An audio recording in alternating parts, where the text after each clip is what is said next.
हरितल्पहराङ्घ्रिनूपुरक्ष्माधर सौमित्रिबलात्रिपुत्रलक्ष्मा जयतादुपरेवम् आत्तधामा जय गोविन्दमुनिः सचन्द्रनामा प्रभवात् परमार्थसङ्ग्रहाच्च प्रणयस्थानम्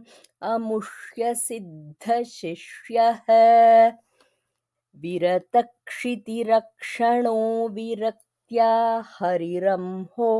मम तृंहतां स्वशक्त्या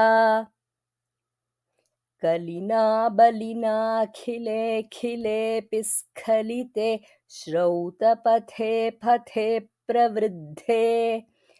जपहोमतपः सुनाम शेषेष्वपि यातेषु सुभाषितेषु शोषम् जिनबुद्धकपालिशक्तिवह्निन्द्विनसेवासु समन्ततश्रितासु शिथिले द्विजवेदवेदिवादे प्रथिते चाद्वयवेदबाह्यमोदे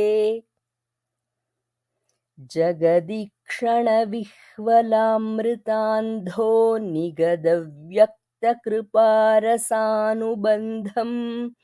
प्रणिदिश्य गुहं पुरैव गन्तुं